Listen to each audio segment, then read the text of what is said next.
Assalamualaikum warahmatullahi wabarakatuh. Mari kita awali kajian kita dengan basmalah. Bismillahirrahmanirrahim. Alhamdulillahirabbil alamin wa bihi nasta'inu ala umuri dunya waddin. Asyhadu an la ilaha illallah wahdahu la syarikalah wa asyhadu anna Muhammadan abduhu wa rasuluh. Allahumma shalli wa sallim wa barik ala Muhammadin wa ala alihi wa ashabihi ajma'in. Alhamdulillah, puji syukur kita aturkan kehadirat Allah SWT yang senantiasa memberikan nikmat kepada kita, yang telah membangunkan kita pagi ini dalam kondisi sehat, memudahkan langkah kita ke masjid ini melaksanakan sholat subuh berjamaah. Insya Allah kita lanjut dengan dzikir dan thalabul ilmi. Mudah-mudahan apa yang kita lakukan menjadi catatan amal soleh untuk kita semua, menghapus dosa untuk kita semua.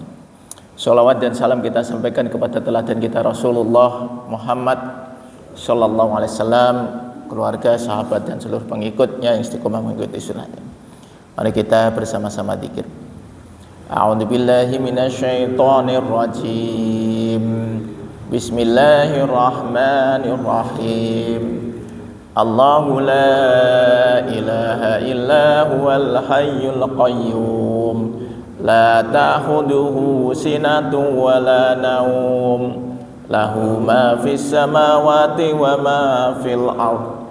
Man dalladhi yashfa'u indahu illa bi'idnih. Ya'lamu ma baina aydihim wa ma khalfahum. Wa la yuhituna bi syai'in min ilmihi illa bima syaa'. Wasi'a kursiyyuhu samawati wal ard.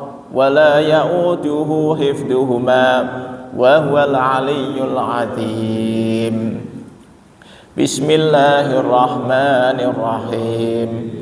Qul huwallahu ahad, Allahus samad, lam yalid wa lam yulad wa lam yakul lahu kufuwan ahad. Bismillahirrahmanirrahim. Qul a'udzu birabbil falaq min syarri ma khalaq wa min syarri ghasiqin idza waqab wa min syarri naffasati fil 'uqad wa min syarri hasidin idza hasad. Bismillahirrahmanirrahim. Qul a'udzu birabbin nas, malikin nas, ilahin nas, min syarril waswasil khannas, alladzi yuwaswisu fi sudurin nas, minal jinnati wan nas. Asbahna wa asbahal mulku lillah, walhamdulillah, la ilaha illallah wahdahu la syarikalah, lahul mulku wa lahul hamdu wa huwa ala kulli syai'in qadir. Rabbi as'aluka khaira ma fi hadal yaumi wa khaira ma ba'dah, wa a'udzu bika min syarri ma fi hadal yaumi wa syarri ma ba'dah. Rabbi a'udzu bika minal kasali wa su'il kibar. Rabbi a'udzu bika min adabin fin nari wa adabin fil qabr.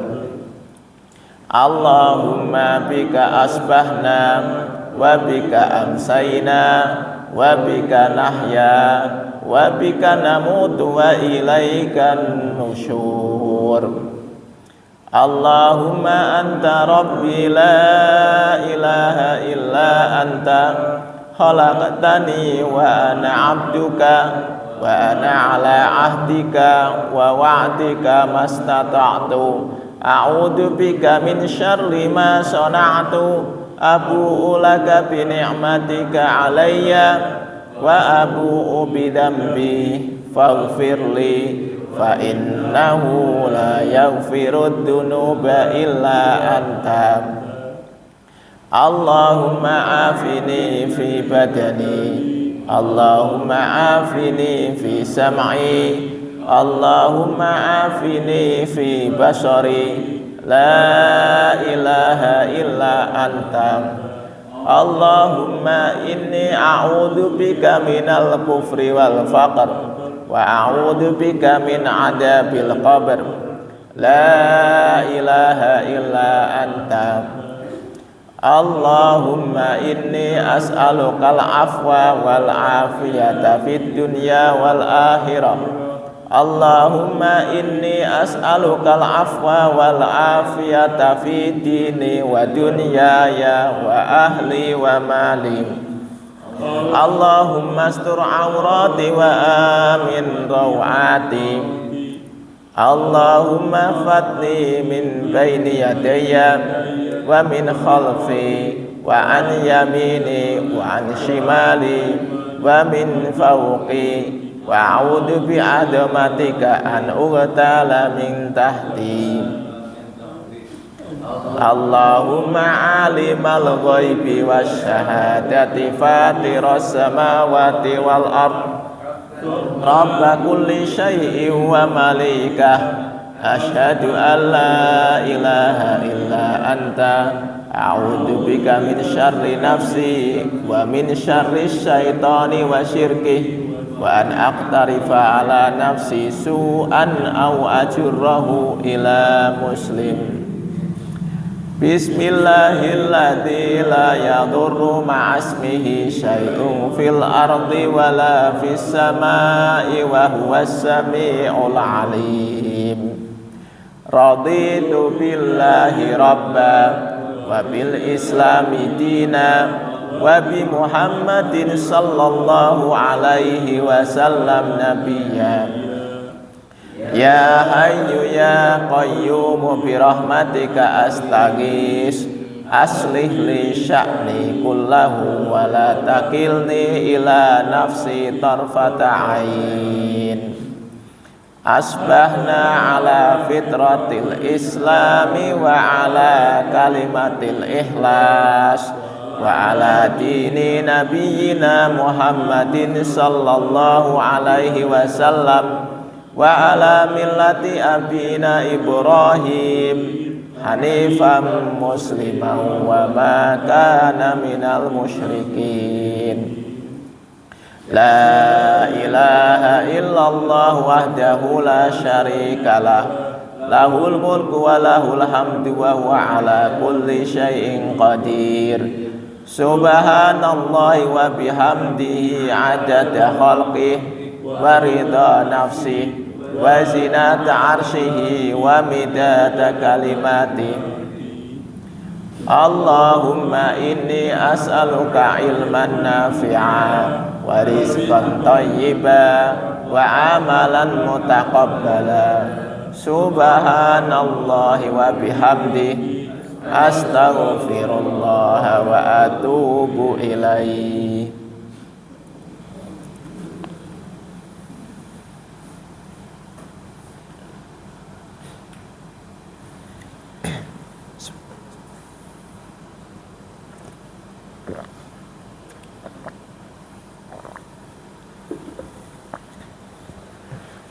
Kita lanjut kajian Al-Hikam kita sampai ke pasal 94. Mata fatahalaka, ketika Allah membukakan bagimu babal fahmi, pintu kefahaman fil man'i, pada penolaannya. Adal man'u ainal ata'i, maka al man'u itu penolakan itu ainal ata'i, itu menjadi pemberian, berubah menjadi pemberian. Jadi kalau kita ini berdoa terus ditolak, nah kita ini sebenarnya sedang dikasih ilmu, ya, dikasih ilmu. Kenapa ditolak? Nah itu yang harus kemudian kita pelajari. Kenapa kok saya berdoa tidak dikabulkan? Nah kalau kita sudah paham, maka kemudian kita, oh ternyata begini. Nah itu ya, ternyata seperti ini. Berarti sebenarnya sudah benar gitu. Ya, jadi kita akan sekarang kita bicara dulu tentang doa itu dikabulkan manakala seperti apa. Ya manakala kita berdoa dan kita yakin kepada Allah bahwa doa kita dikabulkan. Tapi masalahnya ada penghalang doa itu dikabulkan. Apa?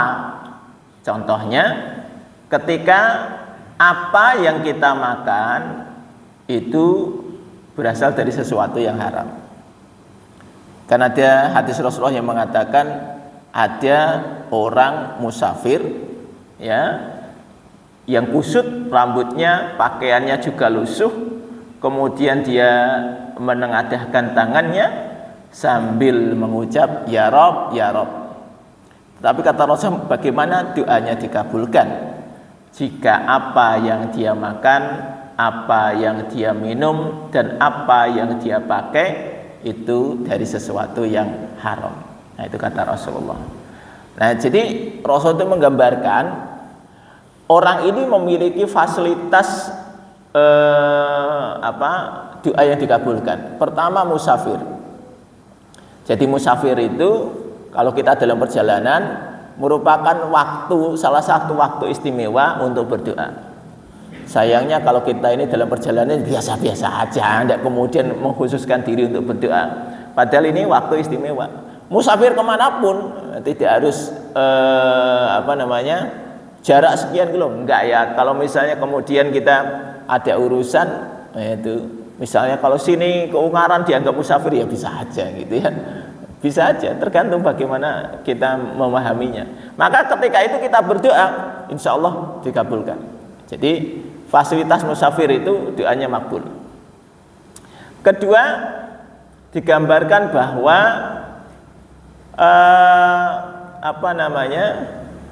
orang ini kusut gitu ya, mukanya kusut, rambutnya kusut, kemudian pakaiannya kusut, menunjukkan bahwa orang ini orang-orang yang bukan orang yang secara ekonomi baik. Nah, itu juga merupakan fasilitas. Jadi orang-orang yang dalam kondisi susah itu doanya dikabulkan. Kan gitu ya. Kemudian yang ketiga kata Rasulullah, kalau kita ini berdoa sambil menengadahkan tangan, maka Allah itu malu kalau tidak mengabulkannya. Itu. Nah ini orang ini ada fasilitas itu semua, tapi kata Rasulullah bagaimana doanya dikabulkan? Kalau apa yang dia makan, apa yang dia minum, dan apa yang dia pakai dari sesuatu yang haram. Ya, jadi kalau kemudian kita berdoa, kok nggak dikabul-kabulkan, nah itu kita introspeksi. Jangan-jangan ada sesuatu yang haram yang menempel di dalam diri kita.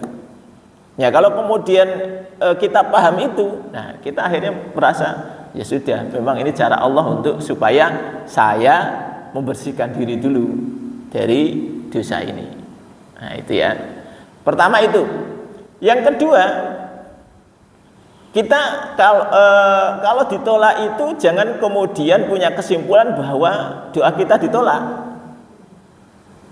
Belum tentu ketika alurnya ini kita minta A kok dapatnya B, itu belum tentu sebenarnya ditolak.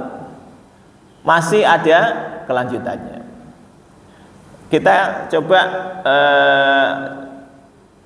merefer bagaimana doa istri Imran. Tahu ya kalau di dalam surat Ali Imran itu, Ali Imran ini menjelaskan tentang kisah dari keluarga Imran. Jadi ini di Al-Quran itu ada Ali Imran dan nanti ada Maryam. Itu luar biasa loh ya. Surat pertama surat Ali Imran, yang kedua ada surat Maryam. Ali Imran ini bicara tentang orang tuanya, yaitu Imran dan istrinya. Ketika istrinya mengandung, hamil, maka istrinya kemudian mengatakan kepada Allah, ya Allah, saya nadarkan anak saya untuk, kalau bahasa kita sudah untuk berjuang di jalanmu, kira-kira begitu ya. tentu imajinasinya apa? Imajinasi dari ibu itu laki-laki, ya kan? Imajinasinya anaknya laki-laki, kemudian nanti dia bisa menjadi pemimpin dakwah dan sebagainya. Itu imajinasi istri Imran. Tapi apa yang terjadi? Anaknya lahir perempuan, ya kan itu? Anaknya lahir perempuan. Ini anaknya lahir perempuan, itu bagaimana? Gitu. Tapi kan dia sudah punya niat tuh. Ya sudah, dia kemudian mengatakan, ya Allah, saya kan nadar nih seperti ini, dan ternyata anak saya perempuan. Dan anak laki-laki sama perempuan kan beda. Ya, kira-kira begitu ya. Anak laki-laki sama perempuan beda. Ya sudah, karena istri Imran ini orang yang tadi bisa memahami ini, ya sudah diterima gitu. Dia kemudian kita mengatakan, ya Allah, kenapa kok anakku perempuan gitu ya. Diterima dan tetap dididik untuk dibekali ilmu agama yang kuat, maka dititipkan kepada Zakaria. Zakaria ini ya kalau masih hubungan saudara nih. Jadi Zakaria ini dengan Maryam itu apanya? Omnya lah, pamannya. Nah, dititipkan kepada pamannya ini Zakaria, karena Zakaria kan menjadi seorang nabi ya, seorang rasul, sehingga dititipkan kepada Zakaria. Itu. Nah, ketika Maryam mulai beranjak remaja dewasa gitu ya, maka kemudian Maryam didatangi malaikat yang mengatakan bahwa engkau akan diberikan anak laki-laki. Nah, itu kan. Jadi ini jalurnya nih. Ibunya yang berdoa supaya dikaruniai anak yang nanti akan menjadi pejuang agama. Tapi jalurnya ternyata tidak langsung kepada anaknya. Jadi jalurnya ternyata cucunya. Jadi Maryam ini kemudian hamil. Tapi itu pun pada saat kehamilan itu juga menjadi sesuatu yang masalah kan. Karena tidak ada suaminya. Itu. Karena tidak memiliki suami, tentu ini menjadi sebuah masalah. Itu. Maka Maryam ini diungsikan untuk menjauh dari lingkungannya sampai melahirkan. Ketika melahirkan balik lagi ke kampungnya. Nah, pada saat dia balik lagi ke kampungnya bawa anak laki-laki tadi, nah inilah orang-orang kemudian ribut. Nah, ini Maryam itu anaknya Imran kok ya bisa-bisanya begitu. Nah, ini kira-kira gitu ya.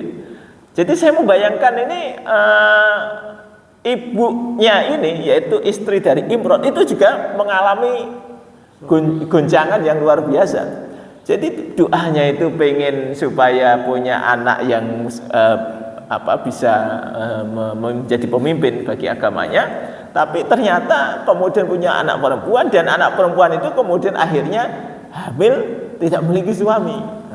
Nah ini goncangan.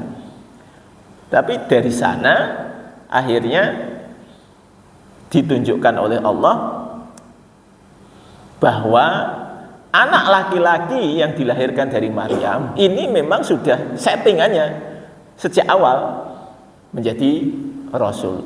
Maka pada saat bayi pun dia sudah bisa bicara, dan kemudian pada saat bayi pun sudah bisa berdakwah. Nah itu Pak, ini kan luar biasa. Berarti doa dari istri Maryam tadi itu makbul, meskipun ini kan kayaknya ini mau tidak langsung pertama dari sisi waktu. Ini tadi pada saat dihamil, bayangannya dia besok langsung punya anak seperti yang dibayangkan. Ternyata tidak. Sehingga dia butuh proses waktu yang panjang, yang kemudian dia pahami ternyata doa saya dikabulkan, cuma caranya berbeda. Nah, ini untuk membuat ibrah buat kita ya. Kadang-kadang kita ini berdoa, tapi kan kita sukanya buru-buru Pak. Kita kan kalau doa pengennya begitu doa langsung dikabulkan itu ya. Makanya kalau minta langsung nyoh, gitu kira-kira begitu. Padahal Allah itu menyiapkan waktunya kapan ya nggak tahu, dan skenario kadang-kadang tadi ada apa goncangan-goncangan dulu untuk kemudian ngetes keyakinan kita, doa kita dikabulkan atau tidak. Itu cerita tentang Nabi Isa atas doa dari neneknya. Nah itu ya, adanya Nabi Isa itu doa dari neneknya. Begitu juga ketika Zakaria berdoa, itu ya, Zakaria berdoa itu pengen punya anak, karena begitu melihat dia dititipi ponakan tadi namanya Maryam, dia juga pengen punya anak, gitu. Dia pengen punya anak, berdoa terus tapi nggak dikasih anak, gitu. Sampai Maryam punya anak, bisa dibayangkan ya. Jadi doanya kan lama, sampai Maryam punya anak, dan ketika sudah tua itulah yang sudah mungkin tidak ada harapan. Teorinya sudah nggak ada harapan itu untuk punya anak, sudah tua. Istilahnya istrinya sudah menopause, dia sendiri sudah tua. Ya secara teori kedokteran itu sudah nggak mungkin. Tapi dia tetap berdoa. Nah, jadi ini goncangan keyakinan biasanya ketika kondisi seperti ini. Kita berdoa bertahun-tahun kayaknya nggak dikabulkan. Nah Zakaria dikabulkannya setelah sekian puluh tahun kemudian, doanya baru dikabulkan. Akhirnya dikasih anak, dan anaknya langsung istimewa. Nah jadi gini loh, kadang-kadang Allah itu menunda sesuatu itu karena mau memberikan yang lebih daripada yang kita harapkan. Kita kan harapannya cuma katakanlah 1000 gitu, tapi Allah itu mau ngasih barangkali 100.000. Cuma butuh proses, gitu ya, yang agak panjang sedikit. Gitu. Nah ini akhirnya Nabi Zakaria itu dikasih anak, langsung dikasih nama oleh Allah. Jadi satu-satunya orang selain Nabi Adam ya dikasih nama oleh Allah itu adalah Yahya. Ya, jadi dikasih nama Yahya. Dan itu kemudian nanti jadi sama seperti Isa, dia sudah dicatat sebagai nabi sejak dia kecil. Jadi ini nanti menjadi tandemnya. Isa itu tandemnya adalah Yahya. Kalau Nabi Musa itu tandemnya Harun, itu ya. Musa dengan Harun ini adik kakak, tapi Yahya dengan ini mungkin apa bahasanya? Sepupu, sepupu ya. Kan ini tadi yang Zakaria kan omnya Maryam, sepupu agak jauh itu ya berarti ya. Kan berarti kalau Maryam dengan bukan ya, Maryam dengan Yahya sepupu, gitu ya, bener ya? Kan ini tadi Zakaria kan omnya ya, Maryam omnya Maryam, berarti Yahya dengan Maryam itu sepupu, berarti Isa dengan Yahya ponakan. Ini ponakannya Yahya. Nah ini kira-kira begitu. Jadi tandemnya itu seperti itu di dalam berdakwah itu. Kenapa butuh tandem? Ya karena memang masyarakatnya susah. Masyarakatnya susah maka butuh tandem di dalam dakwah. Musa dan Harun itu karena Musa punya kekurangan maka tandemnya Harun. Kekurangan Musa ngomongnya nggak jelas gitu. Ya artinya mungkin kalau dia ngomong itu pelo-pelo sedikit gitu ya, sehingga kemudian ada tandemnya Harun untuk bisa menjelaskan. Jadi seperti itu. Nah jadi kita itu kalau kemudian berdoa tidak dikabulkan, bukan berarti tidak dikabulkan. Barangkali sedang disusun skenario yang terbaik untuk kita. Seperti apa? Nah ini ada cerita ini, ada cerita. Ceritanya ada seorang istri itu kemudian berdoa. Ini berdoanya ceritanya lagi umroh, berdoa sama suaminya. Lagi umroh, doanya, ya Allah jadikan suami saya ini supaya cintanya hanya kepada saya saja, tidak kepada wanita yang lain. Itu ya, itu biasa kalau perempuan gitu, doanya gitu kan. Ternyata Pak setelah pulang umroh itu suaminya kemudian ngomong, saya mau nikah lagi. Kira-kira ini Pak, ini kalau menjadi orang tadi, apa yang ada dalam bayangannya itu? Doanya itu, ya Allah, jadikan suami saya itu hanya cinta kepada saya. Ternyata malah pulang umroh suaminya ngomong mau nikah lagi. Ya, coba mikirnya kan, wah ini berarti doa saya kemarin, wah nggak bener ini kan gitu kan, doa saya ini nggak pas ini. Masa saya minta supaya suami saya ini hanya mencintai saya, ini malah dia minta nikah lagi. Ya karena mungkin barangkali dia juga bingung ya toh. Ya sudahlah, kalau mau suami nikah lagi aja sana gitu. Ya akhirnya nikah. Nikah itu akhirnya suami kan ya berbagi hari lah ya. Singkat cerita, setelah beberapa lama ternyata suaminya itu kemudian tidak betah dengan istri keduanya, ya toh? Sehingga akhirnya istri keduanya dicerai, itu ya, balik lagi ke istri pertama lagi, sudah satu aja, gitu. Oh ya kan? Nah ini nih, kemudian bertanyalah si orang istri ini, lah kenapa mas kok itu dicerai? Ya kemudian dia cerita, tidak ada istri yang lebih baik bagiku selain engkau. Nah, itu. Jadi itu loh Pak, doanya ini melalui, ya kan? Jadi kayaknya itu untuk membuktikan paling baik itu butuh experience, itu butuh pengalaman yang lain, ya kan gitu ya. Ini bagaimana bisa membandingkan bahwa dia itu yang terbaik di antara yang baik gitu, kalau dia tidak punya experience yang lain gitu ya. Jadi ini butuh experience dulu gitu, butuh pengalaman ketemu yang lain. Nah itu Pak kata, makanya karo aku baik, kira-kira begitu kan. Lah tapi kalau tidak mencoba yang lain, nggak tahu kalau ini yang terbaik gitu. Itu kira-kira begitu. Sehingga akhirnya itu tadi, dia kemudian baru ngerti, oh doa aku terkabulkan dengan cara seperti ini. Maka ibu-ibu hati-hati kalau berdoa ya. Nanti ternyata cara pengabulan doanya begitu malah puyeng gitu. Pengennya doanya itu langsung gitu kan. Oh, ternyata memang harus melalui liku-liku. Ini kan apa, kita teradu-adu kalau kejadiannya seperti itu Pak. Ya kan? Wah ini gimana ceritanya gitu. Ya kan? Nah ada juga ini cerita doa di umroh. Kalau kemarin kan kita sampaikan, kenapa kok kalau kita di sana doanya makbul, di sini kayaknya kurang makbul? Ya tadi ada tempat istimewa, ada waktu istimewa, itu masalahnya ya. Ketika kita di tempat-tempat istimewa, doa itu dan apa suasana ya, suasananya yang membuat kita itu beda. Ini cerita yang hampir sama dengan ini. Ini tadi kan ceritanya begitu. Ini sama, ada seorang pasangan suami istri belum punya anak. Itu, belum punya anak. Kemudian umroh lah setelah bertahun-tahun nggak punya anak, umroh. Ya doa sama antara suami dan istri, doanya sama.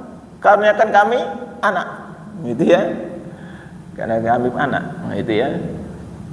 Ya ternyata tadi ya sama, skenario-nya hampir sama. Skenario-nya kemudian ternyata si suami akhirnya nikah dengan jamaah umroh yang lain. Gitu. Jadi ini kan ceritanya ini. Jadi hati-hati ya, umroh itu juga bisa menjadi ya namanya jamaah umroh Pak, itu ketemu banyak orang gitu ya. Ini satu rombongan ya, kebetulan ada perempuan yang masih single gitu. Nah, ini kayaknya cocok juga ini. Gitu ya. Akhirnya kemudian nikahlah setelah umroh itu, kemudian nikah sama ini. Kan bingung ini istri ini lho piye to. Ini doanya itu minta anak. Tapi memang betul begitu dia nikah sama istri yang kedua, ini langsung hamil. Itu. Ya itu doanya dikabulkan enggak? Ya dikabulkan, punya anak, tapi lewat istri yang lain kan gitu. Lah yang dikabulkan suaminya gitu. Nah, cara Allah itu kadang-kadang membuat kita itu ketika berdoa itu harus hati-hati. Maka ketika kita berdoa siap konsekuensinya gitu loh. Cara pengabulan Allah nggak seperti yang kita bayangkan. Kita kan kadang-kadang memahaminya bahwa kita berdoa pengennya ini gitu, ya harusnya begini, padahal tidak. Bisa berubah, bisa beda bentuknya. Tapi maksudnya sama gitu, kira-kira begitu. Lah ini berdoa pengen punya anak, ya dikabulkan punya anak. Nah, tapi dengan cara yang berbeda. Sama seperti kalau kita lihat ya cerita tentang Nabi Ibrahim ya. Nabi Ibrahim dengan Sarah tidak punya anak kan. Akhirnya kemudian ya tadi dengan Hajar langsung punya anak. Nah tapi ada waktunya bahwa Sarah nanti punya anak gitu. Jadi ini proses. Maka kemudian Allah itu tahu perempuan itu kalau seperti itu ya misalnya tadi ini bareng itu ya. Ini kayaknya mungkin Sarah kalau ini Hajar punya anak, Sarah nggak punya anak itu, wah itu mungkin akan terjadi gimana rasanya gitu. Maka kemudian dipisahkan, yang ini Hajar disuruh di sana, Sarah di sini. Jadi dalam berdoa itu ketika dikabulkan bentuknya tidak selalu yang kita bayangkan. Maka siap mental ini, kalau berdoa apapun siap mental Pak. Ya.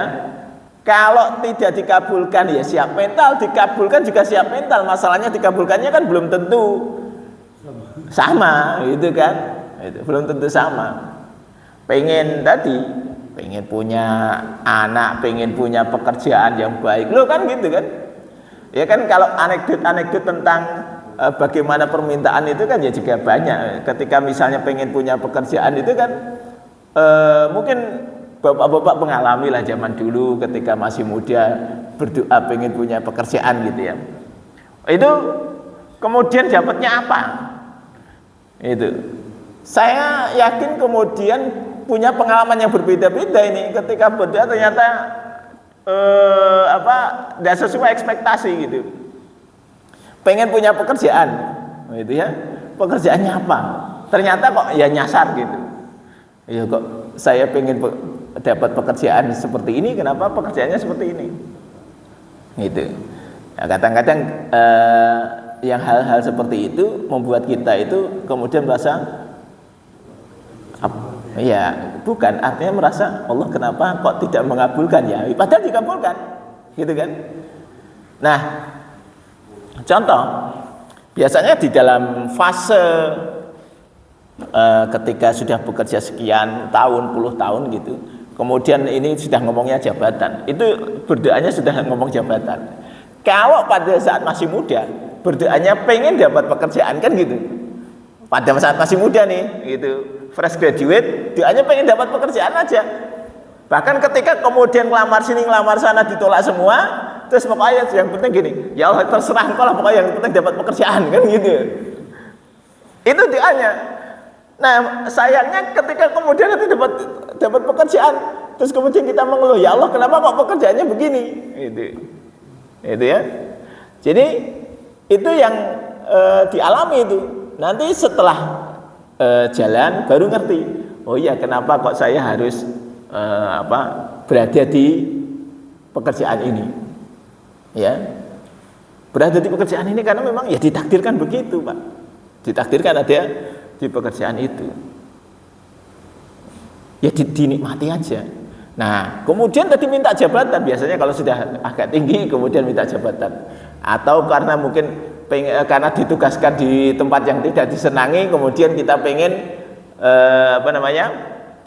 pindah ke tempat yang kita harapkan. Kita kemudian berdoa, ya Allah, mudah-mudahan ini saya bisa dipindah lah gitu ya. Kemana gitu. Ya kan pikirannya begitu. Tapi kalau takdirnya tidak, ya tidak Pak. Gitu ya. Memang Allah sedang menyiapkan, bukan di situ. Sudah kamu di sini dulu. Kenapa kok di sini gitu? Ya. Jadi ini juga saya mengalami banyak hal di dalam hidup saya ya. Urusan hidup yang kemudian saya pikir kenapa kok saya harus melalui perjalanan itu. Coba nanti bapak-bapak renungkan, semuanya itu ada benang merahnya antara satu titik dengan titik berikutnya sampai hari ini kita di sini, gitu ya. Jadi itu semua ada benang merahnya. Lihat perjalanan hidupnya, itu. Jadi saya misalnya ya, saya ini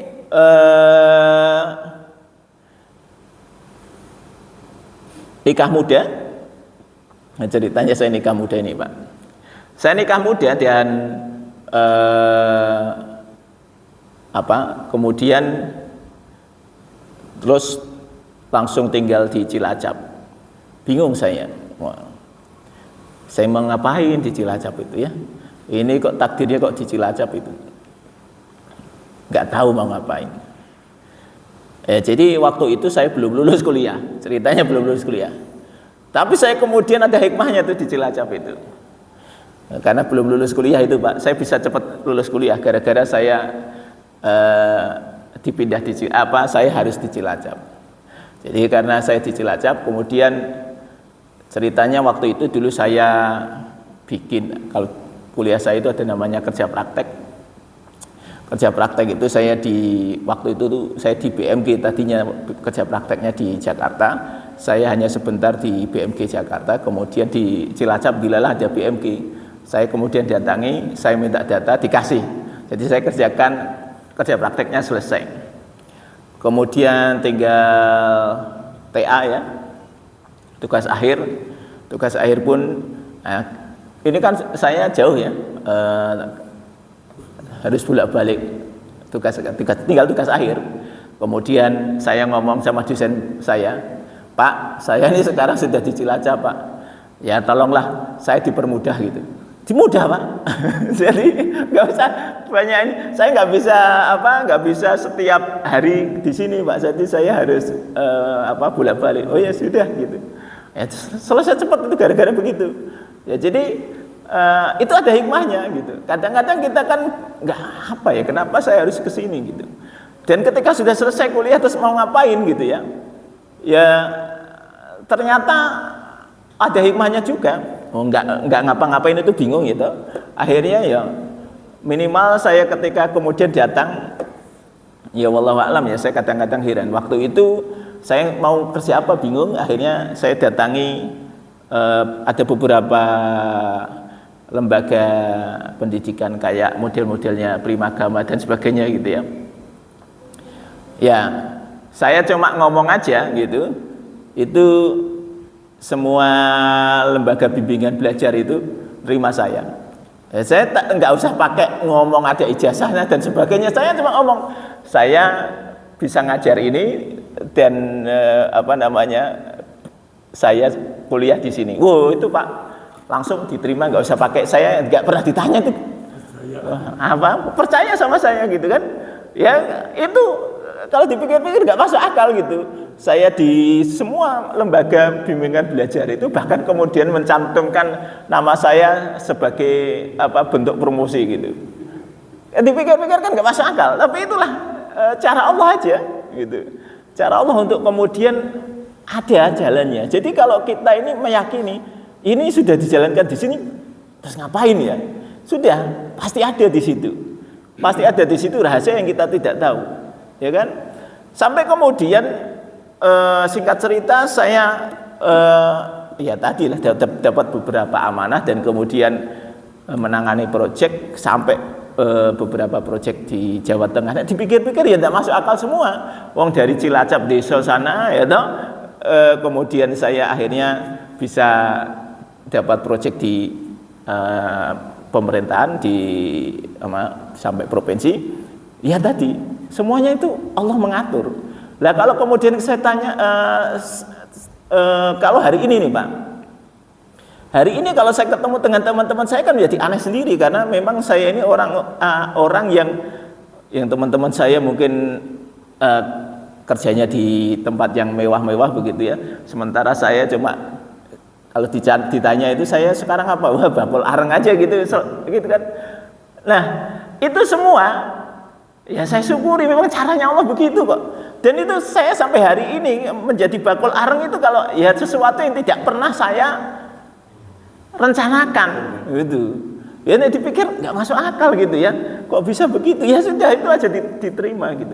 Maka ketika kita berdoa, kita harus menyiapkan mental doa kita itu dikabulkan, tapi bentuknya tidak seperti yang dibayangkan gitu. Dan ketika misalnya tidak dikabulkan pun itu tidak membuat diri kita itu rendah gitu ya. Jadi ini yang tolong dipahami. Ketika kita tidak dikabulkan itu bukan berarti diri kita rendah. Hanya Allah menyiapkan skenario yang lain, sudah itu aja. Maka kalau tadi introspeksi dulu, ini barangkali ada sesuatu yang salah, ya. Tapi nikmati dulu.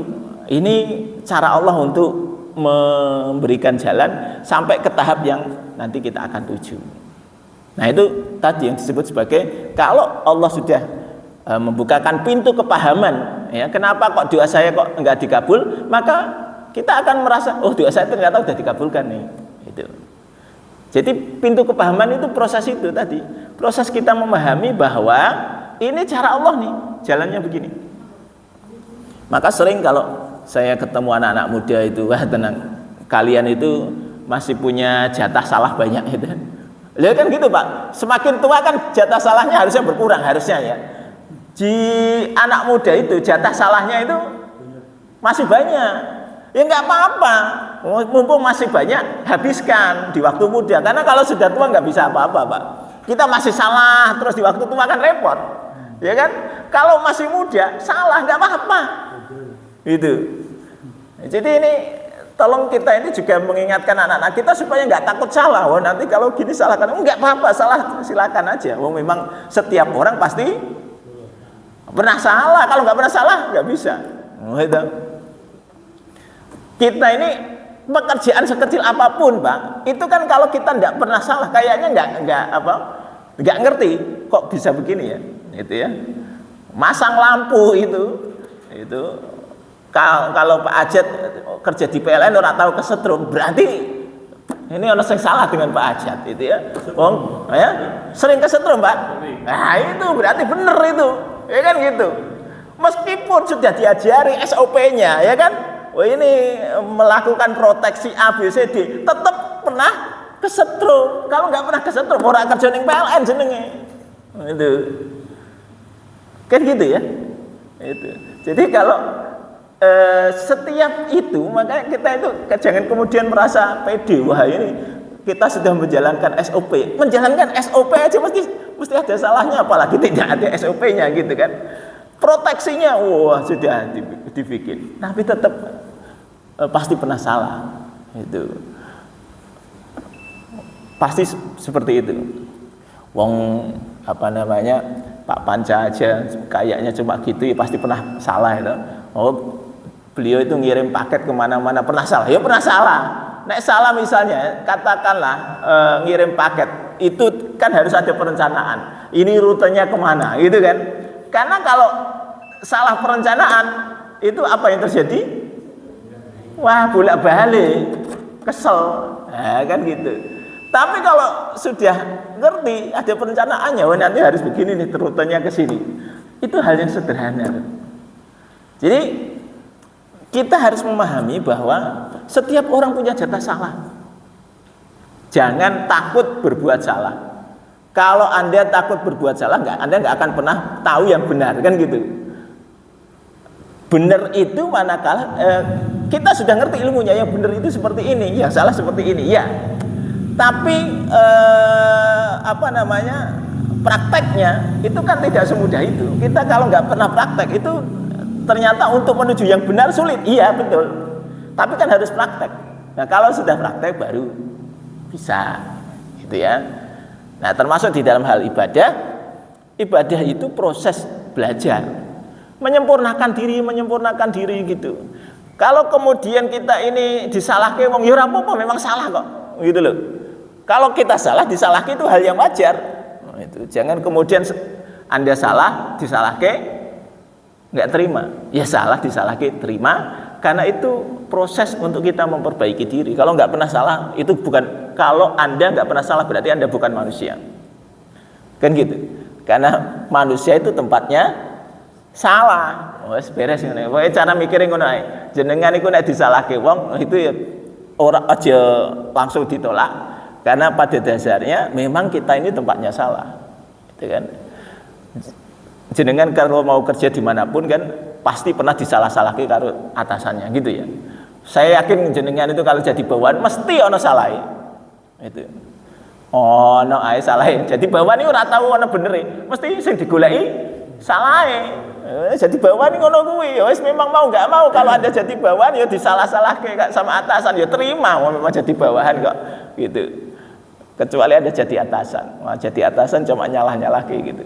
Tapi kan untuk bisa menjadi atasan harus mulai dari bawah gitu. Ya itu prosesnya, Pak. Gitu ya. Nah, yang menjadi masalah itu gini loh, tadi ketika kita berdoa kan ini ya, saya selalu ngomong sama anak-anak muda yang baru menikah. Kita ini generasi old, wis kadung lah ya. Wis kadung, saya bilang ini bapak-bapak ora usah ditiru, wis kadung salah. Anak muda ini kita coba berikan pengertian bahwa cara berpikir itu harus dirubah. Misalnya begini. Kita ini generasi kita, Pak. Generasi kita kan mikirnya orang-orang yang sebenarnya pikirannya hanya sempit. Apa yang kita pikirkan adalah apa yang terjadi pada kita hari ini. Kita tidak tahu masa depan kita. Pada saat misalnya kita masuk kerja, nikah, penghasilan kita mungkin berapa gitu ya. Dan pada saat itu kemudian kita mikir, wah kayaknya kita kalau pengen punya rumah ini butuh waktu berapa lama ya dengan gaji sekian. Ya kan? Sehingga akhirnya kita kredit, gitu kan? Itu pikiran kita. Ini kita semua mikirnya gitu. Ini kan generasi kita kan pikirannya gitu. Karena pada saat itu sekian puluh tahun yang lalu kita itu gajinya seberapa, ya kan? Nggak kebayang, Pak. Nanti ke depan kayak apa? Sehingga kita mikir, ya ini kalau begini terus kita bagaimana punya rumah? Akhirnya kredit. Ternyata, nah itu kan, takdir Allah itu sekian tahun kemudian. Jadi saya melihat banyak orang ya di usia 50 up itu rata-rata mereka sudah punya rumah kedua, rumah ketiga.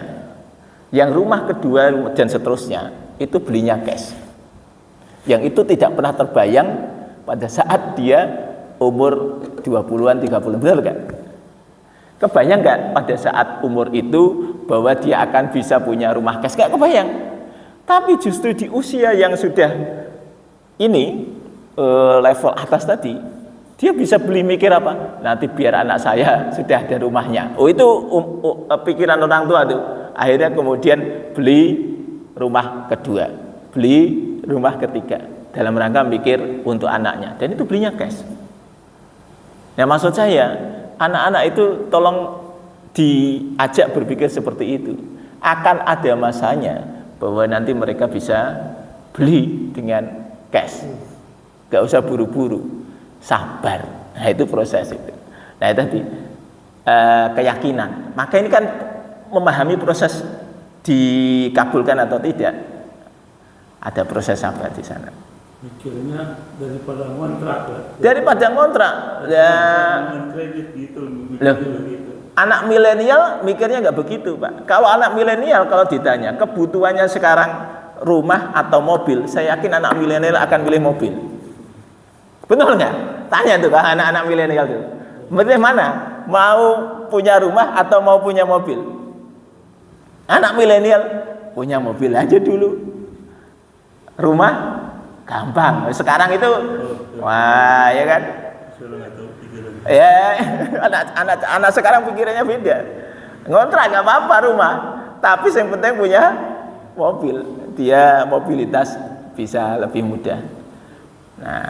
Nah itu monggo. Maka ini yang penting cara berpikirnya dibenerin sehingga tadi intinya bagaimana kita mendidik anak-anak kita untuk selalu siap mental apapun yang menjadi pilihannya.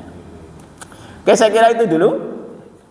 Kita tutup dengan kafaratul majlis. Subhanakallahumma wa bihamdika asyhadu an la ilaha illa anta astaghfiruka wa atubu ilaik. Assalamualaikum warahmatullahi wabarakatuh.